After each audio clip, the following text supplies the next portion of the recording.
నమస్తే welcome to special drive. తెలంగాణలో తుపాకుల మోత మోగింది. పచ్చని అడవి నిత్తుటి ధారలతో తడిసిపోయింది.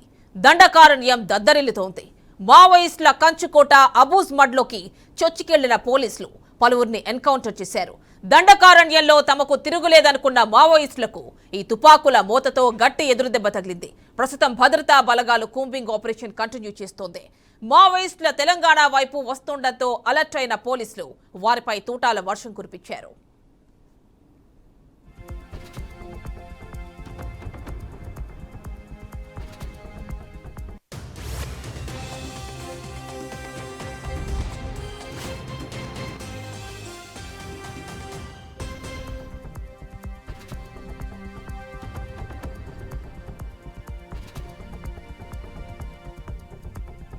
ఛత్తీస్గఢ్ లో జరిగిన ఎన్కౌంటర్ మర్చిపోకముందే తాజాగా తెలంగాణలో జరిగిన ఘటన మావోయిస్టుల ఉనికిని చాటుతోంది. కేంద్ర ప్రభుత్వం ఛత్తీస్గఢ్ ప్రభుత్వం మావోయిస్టులను తీవ్ర ఇబ్బంది పెడుతోంది. దాంతో మావోయిస్టులు తెలంగాణ వైపు తరలి వస్తున్నారు. 2014లో శృతి విద్యాసాగర్ ఎన్కౌంటరే అతి పెద్దది. అయితే 10 ఏళ్ల తర్వాత తెలంగాణలో ఏకంగా ఒక దళాన్నే ఎన్కౌంటర్ చేయడం తీవ్ర చర్చనీయాంశమైంది. ఆయుధాలతో మావోయిస్టులు తెలంగాణలో అడుగు పెడితే సహించేది లేదని భద్రాద్రి కొత్తగూడెం జిల్లా ఎస్పీ వార్నింగ్ ఇచ్చారు.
ఛత్తీస్గఢ్లోని అబూజ్ మడ్ మావోయిస్టులకు కంచుకోట.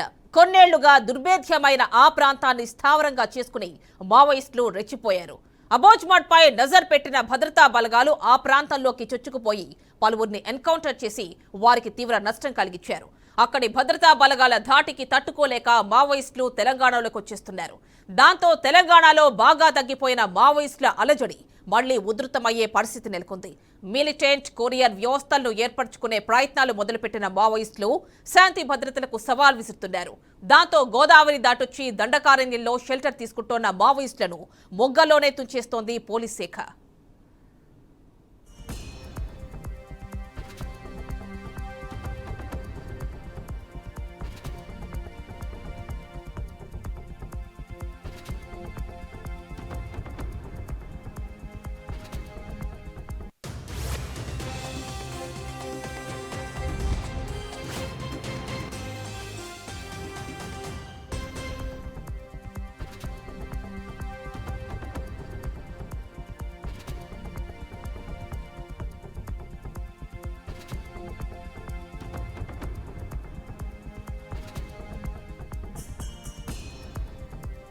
తెలంగాణ ఉద్యమం ఏర్పడ్డ తర్వాత ఈ స్థాయిలో మావోయిస్టుల ఎన్కౌంటర్ జరగడం సంచలనంగా మారింది. గతంలో తెలంగాణలో ఉద్యమంలో పాల్గొన్న శృతి విద్యాసాగర్ల మావోయిస్టు పార్టీ వైపు వెళ్లడంతో పోలీసులు వారిని ఎన్కౌంటర్ చేశారు. ఆ తర్వాత తెలంగాణలో సైలెంట్ అయిపోయిన మావోయిస్టులు ఛత్తీస్గఢ్ అడవులకు మకాం మార్చారు. అక్కడ పరిస్థితులు మారిపోవడంతో తిరిగి తెలంగాణకు వచ్చిన మావోయిస్టులు తెలంగాణ అడవుల్లో గుడారాలు ఏర్పాటు చేసుకున్నారు. ఒకే ఎన్కౌంటర్లో ఒక దళానికి చెందిన అందరూ మరణించడం సంచలనంగా భావిస్తున్నారు. లచ్చన్న దళంలో ఉన్న 6గురు మొత్తం ఈ ఎన్కౌంటర్లో మరణించారు. ఇంకా ఈ అంశానికి సంబంధించి పూర్తి డీటెయిల్స్ వరంగల్ నుంచి మా కరెస్పాండెంట్ భాస్కర్ అందిస్తారు. భాస్కర్, చెప్పండి, ఇటీవల ఛత్తీస్గఢ్ అడవుల్లో నెలకొన్నటువంటి పరిస్థితుల కారణంగా ఇటు తెలంగాణ వైపు మళ్తోడ తెలుస్తోంది మావోయిస్టులు. ఈ నేపథ్యంలోనే ఎన్కౌంటర్ భారీ స్థాయిలో జరిగినట్టు తెలుస్తోంది. డీటెయిల్స్ ఇవ్వండి.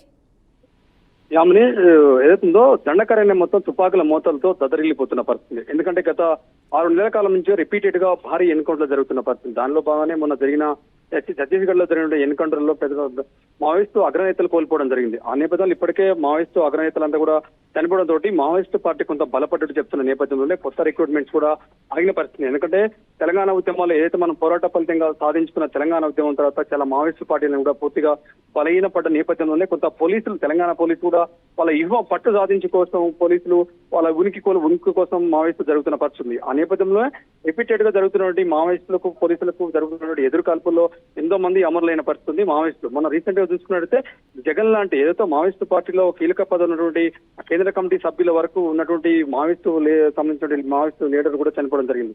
అదేవిధంగా నిన్న జరిగినటువంటి లక్షణ దళంలో 6 మావోయిస్టులు మృతి చెందడం జరిగింది. తెలంగాణ లక్షణ దళంతో ప్రధానంగా సంచరిస్తున్న పరిస్థితి. ఎందుకంటే ఛత్తీస్గఢ్, మహారాష్ట్ర, తెలంగాణ ఈ 3 రాష్ట్రాల సరిహద్దుల్లో ప్రధానంగా మావోయిస్టు ఇప్పటికే అనేక పోలీసు బలగాల మధ్య కాల్పులు జరుగుతున్న పరిస్థితి. దానిలో భాగంగానే మన జరిగిన ఎన్కౌంటర్ లో అగ్రనేతలంతా కోల్పోవడం జరిగిందని చెప్పి ఇప్పటికే తెలంగాణ మావోయిస్ట్ పార్టీ ఒక లేఖను కూడా విడుదల జరిగింది. ఇప్పటికే ఛత్తీస్గఢ్ తో భద్రతా బలగాలు వాళ్ళ నుండి మావోయిస్టులకు పోలీసులకు జరిగినటువంటి ఎదురుకాల్పులో తట్టుకోలేక ఛత్తీస్గఢ్ నుంచి తెలంగాణలో చొచ్చుకొచ్చినట్టు మావోయిస్టులు కొంత సమాచారం తెలుస్తున్న పరిస్థితి.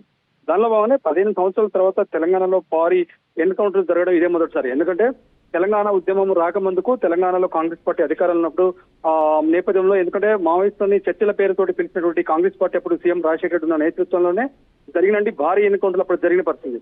తర్వాత తెలంగాణ రాష్ట్రం సాధించిన తర్వాత తెలంగాణ రాష్ట్రం వచ్చిన తర్వాత తెలంగాణ మావోయిస్టులు ప్రధానంగా తెలంగాణలో ఉన్నటువంటి మావోయిస్టులు కూడా చాలా మంది 15 సంవత్సరాల తర్వాత ఇంత పెద్ద భారీ ఎన్కౌంటర్ ఎప్పుడు జరిగిన పరిస్థితి. ఎందుకంటే ఇప్పటికే మావోయిస్ట్ అగ్రనేతలు కొంతమంది అనారోగ్య కారణంగా కొంతమంది చనిపోవడం జరిగింది, కొంతమంది ఎన్కౌంటర్ జరిగిపోవడం జరిగింది. ఎందుకంటే ఇప్పటికే తెలంగాణ వచ్చిన తర్వాత ఇంత పెద్ద భారీ ఎన్కౌంటర్ జరగకపోయినా కూడా ఎందుకంటే అనేక కారణాలతోటి కొంతమంది మావోయిస్టులు లొంగిపోవడం జరిగింది.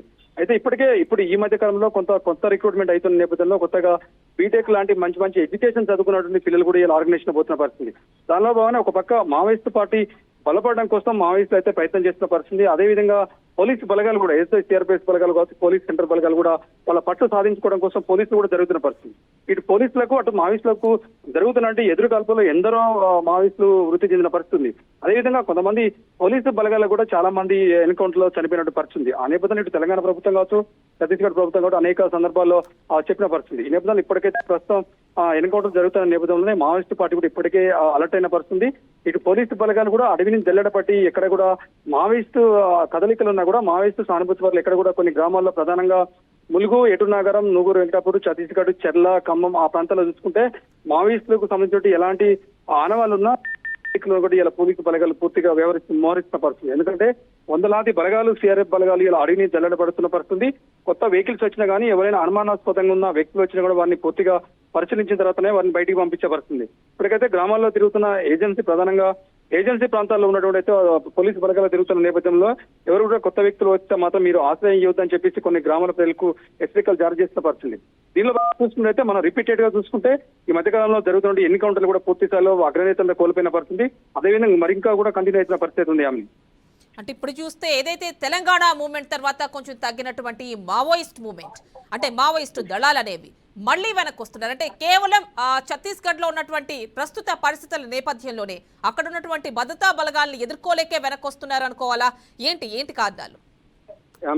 కరెక్ట్. ఎందుకంటే తెలంగాణ రాష్ట్రం ఆవిర్భవించిన తర్వాత తెలంగాణ మూవ్మెంట్ కావచ్చు, తెలంగాణలో మావోయిస్ట్ రిక్రూట్మెంట్ కొంత తగ్గిందని చెప్పవచ్చు. ఎందుకంటే ఉమ్మడి ఆంధ్రప్రదేశ్ ఉన్నప్పుడైతే కాంగ్రెస్ ప్రభుత్వం అధికారంలో నేపథ్యంలో చాలా జరిగినట్టు పరిస్థితి. ఆ నేపథ్యంలో తర్వాత తెలంగాణ రాష్ట్రం వచ్చిన తర్వాత టీఆర్ఎస్ పార్టీ అధికారంలోకి వచ్చిన తర్వాత ఎన్కౌంటర్లు అయినాయి. ఎన్కౌంటర్ అయినా కూడా ఇంత పెద్ద మొత్తంలో ఎప్పుడు జరగలేదు, ఇదే మొదటిసారి ఎన్కౌంటర్. ఈ ఎన్కౌంటర్ లో పెద్ద అగ్రనేతలంతా కోల్పోవడం జరిగింది. ఆ రిక్రూట్మెంట్ కూడా ఆగడం తోటి కొంత అంత ఛత్తీస్గఢ్ సిజిఎస్ నుంచే ఉద్యమాలు కేంద్రంగా ఉన్నటువంటి ఛత్తీస్గఢ్ లో ప్రధానంగా అక్కడి నుంచే జరుగుతున్న పరిస్థితి. ఆ నేపథ్యంలో ఛత్తీస్గఢ్ లో కూడా ప్రభుత్వం అలర్ట్ కావడం తోటి పోలీసు బలగాలు ఎక్కువ మోహరించడం తోటి పోలీసులకు మావోయిస్టుల మధ్య ఎదురుకాల్పులు కావడంతో ప్రధానంగా ఉన్నటువంటి మావోయిస్టు అగ్రనేతలను కోల్పోవడం జరిగింది. ఆ తర్వాత అక్కడ ఉన్నటువంటి ఎదురుకాల్పుల నుంచి తట్టుకోలేక తెలంగాణ రాష్ట్రంలోకి చొరబడుతున్న పరిస్థితి. ఆ నేపథ్యంలో తెలంగాణలో కూడా ఎందుకంటే ఇప్పటికే అలర్ట్ అయిన పోలీసులు తెలంగాణలో కూడా మావోయిస్టు ప్రభావిత ప్రాంతాలు ఏతున్నాయో ఇటు మేడారం మండలం కావచ్చు, ఏటున్నాగం, తాడవై, ఛత్తీస్గఢ్, గోదావరి పారివాక ప్రాంతం కూడా ప్రతి చిన్నంగా జల్లెడ పడుతున్న పరిస్థితి. దానిలో భాగంగానే ఇటు మావోయిస్టు మూవ్మెంట్స్ కూడా మావోయిస్టు కదలిక కూడా కొంత తగ్గినట్టు తెలుస్తుంది. నేపథ్యంలో జరుగుతున్న ఎన్కౌంటర్ కూడా ఎక్కడ కూడా ఇప్పటికే అనేక ఎన్కౌంటర్ జరిగి కూడా చాలా మంది మావోయిస్టు మృతి చెందడం జరిగింది. ఇప్పటికే ఎందుకంటే టెక్నాలజీ పెరిగింది. ఇప్పుడు డ్రోన్ టెక్నాలజీ కావచ్చు, శాటిలైట్ టెక్నాలజీ కావచ్చు, చాలా టెక్నాలజీ ఆధారంగా ఇలా పోలీసులు అయితే పెద్ద మొత్తంలో మావోయిస్టుల మూవ్మెంట్స్ ఎక్కువ తెలుసుకున్న పరిస్థితుంది. కాబట్టి దానిలో బాగానే కుమ్మింగ్ చేస్తున్న నేపథ్యంలో కూడా వాళ్ళ మూవ్మెంట్స్ అంతా ఆ పోలీసులకు స్పష్టంగా తెలుస్తున్న నేపథ్యంలోనే ఎన్కౌంటర్ జరుగుతుందని చెప్పి ఇప్పటికే ఆయా వర్గాలు చెప్తున్న పరిస్థితుంది. దానిలో భాగంగా ఇప్పుడు జరుగుతున్న ఎన్కౌంటర్ కూడా దానిలో భాగమే అనుకోవచ్చు. ఇప్పటికైతే ఒక పక్క పోలీసులు వాళ్ళ పట్టు కోసం వాళ్ళు జరుగుతున్న పరిస్థితి, మావోయిస్టులు కూడా వాళ్ళ ఆర్గనైజేషన్ ని బలోపేతం చేసుకోవడం కోసం, మరింత రిక్రూట్మెంట్ చేసుకోవడం కోసం, మావోయిస్టుల ఉద్యమాలు ఇంకా మరింత బలోపేతం చేయడం కోసం వారి ప్రయత్నం వారు చేస్తున్న పరిస్థితి ఉంది. ఆమె అంటే తెలంగాణలోకి ఎంటర్ అయితే ఊరుకునేది లేదు అని చెప్పి పోలీస్ శాఖ చెప్తోంది. మొగ్గలోనే తుంచేస్తామన్న కామెంట్స్ కూడా వస్తున్నాయి. కరెక్ట్. ఎందుకంటే పోలీసు బలగాలు కూడా తెలంగాణ రాష్ట్ర పోలీసు కూడా మావోయిస్టు ఎక్కడ కదలికలు ఉన్నా కూడా వాళ్ళు పూర్తి స్థాయిలో వారిని శోధించి సాధించి పట్టుకునే పరిస్థితి చూస్తున్నారు. ఎందుకంటే కొంతమంది మావోయిస్టు వారికల్లా వారే స్వచ్ఛందంగా లొంగిపోవడం జరుగుతుంది, కొంతమంది ఎన్కౌంటర్ లో చనిపోవడం జరిగింది, మరికొంతమంది అనారోగ్య కారణాలు చనిపోవడం జరుగుతుంది. తప్పకుండా మావోయిస్టులని వీరు పార్టీ బలోపేతం కోరడం కోసం మావోయిస్టు ఉద్యమాలు కూడా మరింత బలోపేతం చేస్తున్నట్టు మనకు కనపడుతుంది. ఈ మధ్యకాలంలో అవుతున్నట్టు తెలుస్తుంది. అయితే at the same time police బలగాలు కూడా పూర్తిగా అదేవిధంగా బలగాలు మోహరించి అడవిని మొత్తం జల్లెడబడుతున్న పరిస్థితి ఎవరి వ్యూహంలో వారినట్టే తెలుస్తుంది. ఆమె అంటే ఇప్పుడు మనం చూస్తే మిలిటెంట్ కావచ్చు, ఈ కొరియర్ వ్యవస్థల్ని మళ్ళీ బలోపేతం చేసుకోవడానికి చూస్తున్నట్టు తెలుస్తోంది. మరి ఇలాంటి వాటిని కూడా పోలీస్ శాఖ ఎలా కట్టడి చేస్తోంది? ఇప్పటికే ఎందుకైతే ఏదవుతుందో ఆమెని మావోయిస్టు ప్రభావిత ప్రాంతాలను ఏదంతో ఉమ్మడి వరంగల్ జిల్లా విషయానికి వస్తే, ఉమ్మడి వరంగల్ జిల్లా విషయంలో ములుగు కావచ్చు, ఏటూరు నగరం, తాడ్వాయి, గోవిందరాపు ఇలాంటి ఛత్తీస్గఢ్, ఇటు మహారాష్ట్ర, తెలంగాణ బార్డర్ నుండి కొన్ని గ్రామాల్లో ఏజెన్సీ గ్రామాలు ఉన్నాయి. ఏజెన్సీ గ్రామాలు ఇప్పటికి కూడా కొరియర్ వ్యవస్థ పనిచేస్తుందని చెప్పి పోలీసులకు అనుమానం రావడంతో ఎవరు కూడా కొత్త వ్యక్తులకు ఆశ్రయం కల్పించవద్దు, కొత్త వ్యక్తులతో ఎవరు కూడా సన్నిహితంగా ఉండదని చెప్పి పోలీసులు ఇప్పటికే సంబంధిత గ్రామాలకు హెచ్చరికలు జారీ చేయడం జరిగింది. ఎందుకంటే కొత్త రిక్రూట్మెంట్ అయితే తెలుస్తున్నా కూడా కనీసం పోలీసులు ఆ దిశగా ప్రయత్నాలు చేస్తున్న పరిస్థితి. ఎందుకంటే ఆ టెక్నాలజీ ఆధారంగానే ఎవరు చేస్తున్న పూర్తిగా సమాచారం తెలిసే అవకాశం ఉంది. కాబట్టి ఇటు పోలీసు బలగాలు, అటు మావోయిస్టు ఆర్గనైజేషన్ ఉన్నటువంటి మావోయిస్టు బలగాలు కూడా పూర్తి స్థాయిలో ఎవరు వ్యూహం కోసం వారు పట్టుబడుతున్న పరిస్థితి. దానిలో భాగంగానే ఇవాళ జరుగుతున్నటువంటి ఎన్కౌంటర్లు కూడా అక్రమ నేతలతో కోల్పోవడం జరిగిందని చెప్పి ఇప్పటికే మావోయిస్టు అనేక సార్లు లేఖలు విడుదల చేయడం జరిగింది. ఇప్పటికైతే పోలీసులు కూడా అదే విధంగా మావోయిస్టులకు ఎవరికి సానుభూతి పరులున్నా, ఎలాంటి ఆనవాళ్ళు ఉన్నా కూడా తప్పకుండా మేము ఆ మావోయిస్టుల ఆర్గనైజేషన్ ఉద్యమంలో తుంచేస్తామని చెప్పడం జరుగుతుంది. దానిలో భాగంగానే ఇటు పోలీస్ డిపార్ట్మెంట్ కావచ్చు, అటు మావోయిస్ట్ ఆర్గనైజేషన్ కావచ్చు, ఎవరి వ్యూహాల్లో వారు ఉన్నారు, ఎవరి ప్రయత్నాల్లో వారు జరుగుతున్నట్టు తెలుస్తుంది. అంటే ఇక్కడ చూస్తే లచ్చన దళం ఎన్కౌంటర్ అంటే ఇంత భారీ స్థాయిలో ఎన్కౌంటర్ జరిగితే తర్వాత మావోయిస్ట్ స్టెప్ ఎలా ఉండే ఛాన్స్ ఉంది? అలాంటి ఇన్ఫర్మేషన్ ఏమైనా ఉందా? ఎందుకంటే నిజంగానే మావోయిస్టులు వాళ్ళ మీటింగ్ కోసం కావచ్చు, అనేక ఉద్యమాన్ని బలోపేతం చేయడం కోసం సాగుతున్నటువంటి కార్యాచరణలో భాగంగా అనేక సందర్భాల్లో మీటింగ్ పెట్టిన పరిస్థితి. పోలీసులకు కొంత సమాచారం రావడంతో, ఎందుకంటే ఇటు కొరియర్ వ్యవస్థ కావచ్చు, పోలీస్ వ్యవస్థ పగడబందీగా ఉన్న నేపథ్యంలో కొంత సమాచారం రావడంతో వాళ్ళ మీద అటాక్ చేస్తున్న పరిస్థితి. ఎందుకంటే డ్రోన్ కెమెరాల ఆధారంగానే ఇలాంటి టెక్నాలజీ, శాటిలైట్ టెక్నాలజీ ఆధారంగానే వాళ్ళని ఇలా ట్రేస్ అవుట్ చేస్తున్న పరిస్థితి. అంటే వారు ఎందుకంటే ఉద్యమాన్ని బలోపేతం చేయడం కోసం మావోయిస్టులు ప్రయత్నం చేస్తున్న పరిస్థితి. దానిలో భాగంగా అనేక వ్యూహరచన చేస్తున్న పరిస్థితి. ఎందుకంటే పోలీసులకు కూడా సమాచారం రావడంతో సంబంధిత పోలీస్ స్టేషన్ ఉన్నటువంటి వాళ్ళని అలర్ట్ చేయడం కావచ్చు, వాళ్ళకి అడవిని మొత్తం పూర్తి స్థాయిగా తెలిసిన నేపథ్యంలోనే వారు అటాక్ చేస్తున్న పరిస్థితి. ఇటు పోలీసులు కూడా అదే విధంగా అదనంగా బలగాలను మోహరించి వాళ్ళు ట్రేస్ అవుట్ చేస్తున్న పరిస్థితి. దానిలో భాగంగా ఇటు పోలీసులు కావచ్చు, అటు మావోయిస్టులు కావచ్చు, ఎందుకంటే అనేక సందర్భాల్లో ఎన్కౌంటర్ జరిగినటువంటి సందర్భాల్లో కొంతమంది అగ్రనేతలంతా కోల్పోవడం జరుగుతుంది. కొంత ఉద్యమము నీరుగారేట్టు మనకు అనిపిస్తున్నా కూడా తప్పకుండా మావోయిస్ట్ ఉద్యమాన్ని ఎంతమంది నేతలు చనిపోయినా కూడా, ఎంతమంది పెద్ద లీడర్ చనిపోయినా కూడా మరింత ఉధృతంగా మేము మా ఉద్యమాన్ని నడిపిస్తాం, తప్పకుండా ప్రజలకు అనుకూలంగా ఉంటాం, ప్రజలకు సేవ చేయడానికి మార్గదర్శనం అని చెప్పేసి మావోయిస్టులు ఒక పక్క తెలుపుతూనే కూడా పోలీసులకు హెచ్చరికలు జారీ చేస్తున్న పరిస్థితి ఉంది మావోయిస్టులు. ఎందుకంటే పోలీసులు కూడా తప్పకుండా మావోయిస్టులని మట్టుపెట్టడం కోసం, ఈ ఉద్యమాన్ని ఎక్కడ లేకుండా చేయడం కోసమే ఉద్యమాన్ని ముగ్గులేన తించాలని చెప్పేసి పోలీస్ ప్రయత్నాలు పోలీస్ చేస్తున్న పరిస్థితి. ఎందుకంటే వారు పోలీసులు ఒక పక్క మరోపక్క మావోయిస్టుల నేపథ్యంలోనే జరుగుతున్న ఎన్కౌంటర్ లో ఇప్పటివరకే ప్రధానంగా ఎక్కువ శాతం మావోయిస్టులే కొద్ది గొప్ప కూడా పోలీస్ బలగాలు చనిపోవడం జరుగుతుంది. ఎందుకంటే సిఆర్పీఎఫ్ బలగాలు కావచ్చు, సెంట్రల్ ఫోర్స్ బలగాలు కూడా కొంత కుమ్మింగ్ జరుగుతున్న నేపథ్యంలో కావచ్చు, వారికి ఎదురుకాల్పుతున్న నేపథ్యంలో కావచ్చు, జరుగుతున్న నేపథ్యంలో ప్రధానంగా ఏ ఎన్కౌంటర్ జరిగినా ఎక్కువ మావోయిస్టులు చనిపోవడం జరిగింది. వారి మరింత చనిపోయినా కూడా ఒకరు చనిపోతే మరొక ముగ్గురిని రిక్రూట్మెంట్ చేసుకుంటూ కొత్త బలగాన్ని అరెస్ట్ చేసిన తప్ప అని చెప్పి ఇప్పటికే చెప్తున్న పరిస్థితి. దానిలో భాగంగానే మనం జరుగుతున్నంత ఆర్గనైజేషన్ అంతా అదే విధంగా మనం భావించాల్సిన అవసరం అవుతుంది. ఆమెని right Bhaskar, thank you.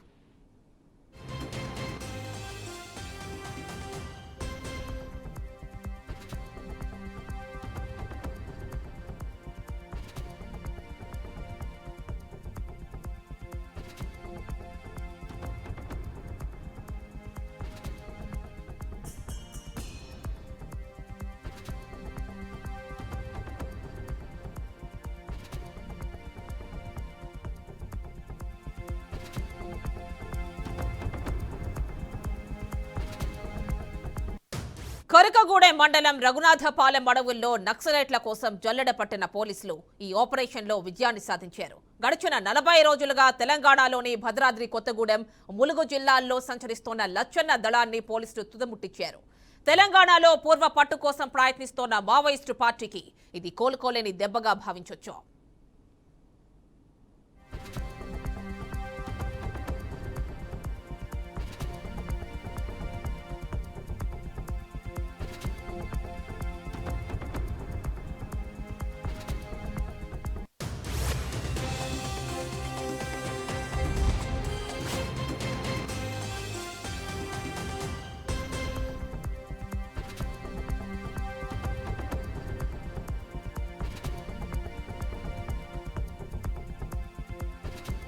July నెలలో తెలంగాణలో ప్రవేశించినట్లు తెలుస్తోన్న లచ్చన్న దళం ములుగు, భద్రాద్రి కొత్తగూడెం జిల్లాల్లో సంచరిస్తోంది. వర్షాలు, వరదలు చుట్టుముట్టక ముందు గోదావరి నది దాటిన లచ్చన్న దళం తిరిగి ఛత్తీస్గఢ్లోకి వెళ్లేందుకు పరిస్థితులు అనుకూలించలేదంటున్నారు. ఇక వర్షాలు మొదలై వరదల కారణంగా వాగులు, వంకలు పొంగి ప్రవహించడం, గోదావరి వరద ఉధృతి నక్సలైట్లు తిరిగి ఛత్తీస్గఢ్ వైపు వెళ్లకుండా నిరోధించాయంటున్నారు. దీంతో అటు ములుగు జిల్లా ఏటూరు నాగారం, మేడారం, తాడ్వాయి, మంగపేట, ఇటు భద్రాద్రి జిల్లా గుండాల, కరకగూడెం తదితర ప్రాంతాల్లోని అడవుల్లో సంచరించడం నక్సల్స్ కు అనివార్యమైందే.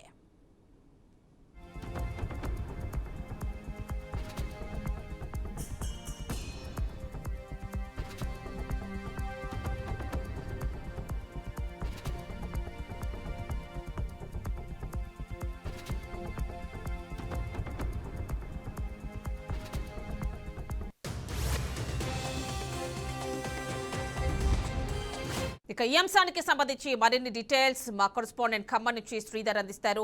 శ్రీధర్, చెప్పండి, మావోయిస్ట్ అలజడి అంటే మావోయిస్ట్ కదలికలకి కారణం కేవలం ఛత్తీస్గఢ్ లో ఉన్నటువంటి పరిస్థితులు, అంటే భద్రతా దళాలను ఎదుర్కోలేక మాత్రమే కాదు ఇక్కడికి వస్తోంది, తిరిగి వెనక్కి వెళ్ళడానికి లేకపోయినటువంటి వాతావరణ కారణాలు కూడా అని తెలుస్తోంది. ఎలాంటి డీటెయిల్స్ ఉన్నాయి ఏంటి శ్రీధర్?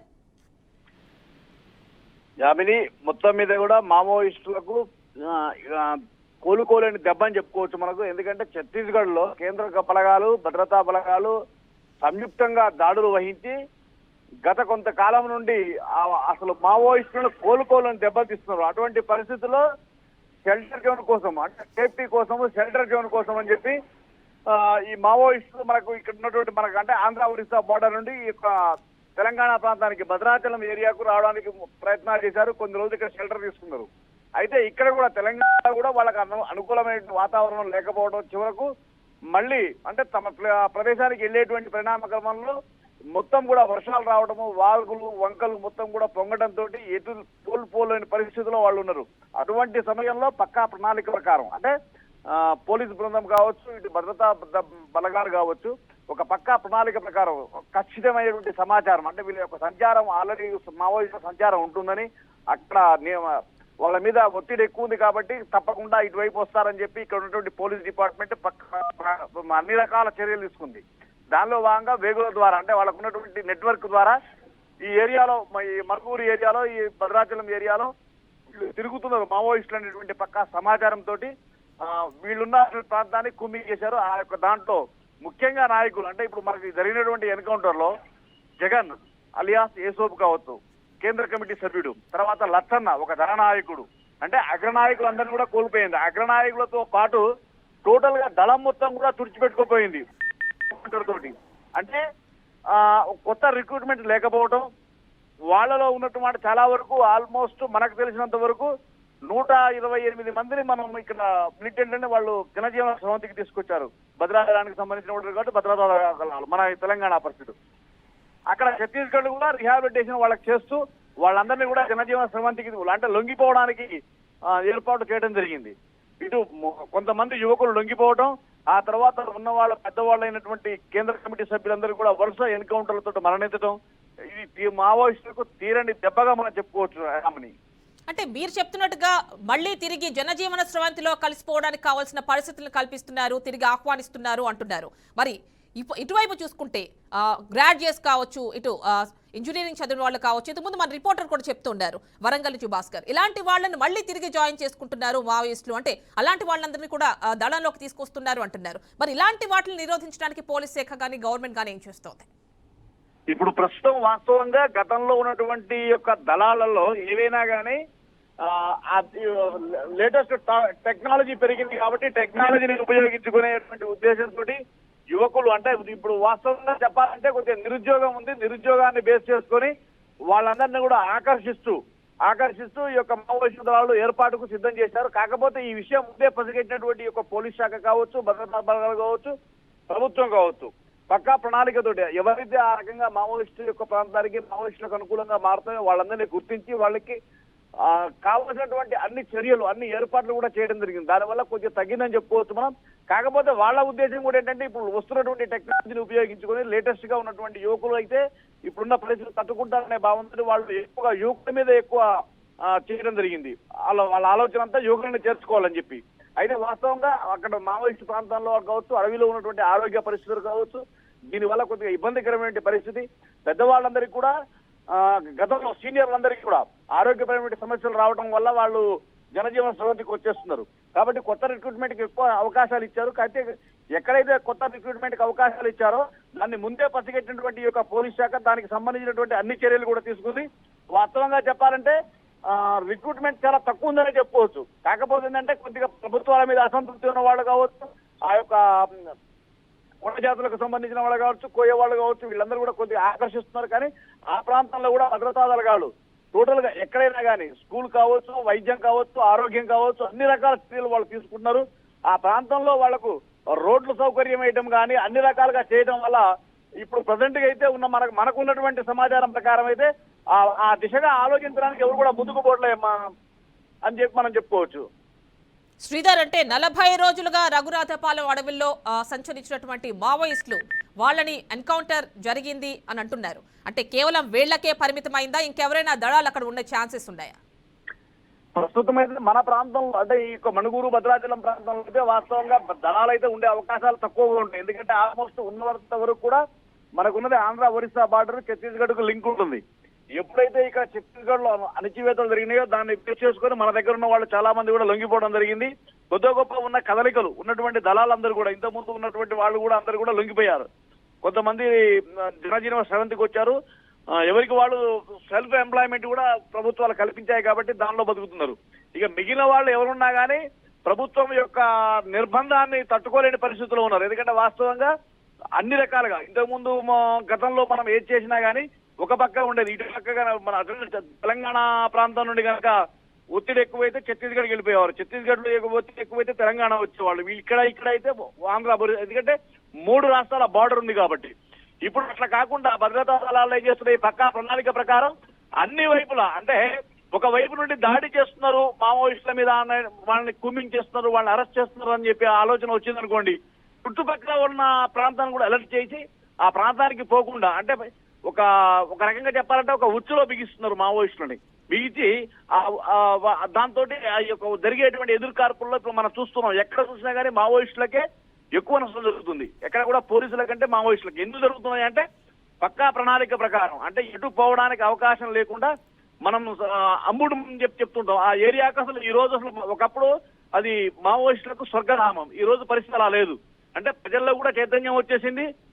ప్రభుత్వాలు కూడా ఆ రకంగా ప్రయత్నాలు చేస్తున్నాయి. కాబట్టి మావోయిస్టుల యొక్క ఉనికి మనం భవిష్యత్తులో ఇబ్బందికరంగానే ఉండొచ్చు అని చెప్పుకోవచ్చు. Right Sridhar, thank you.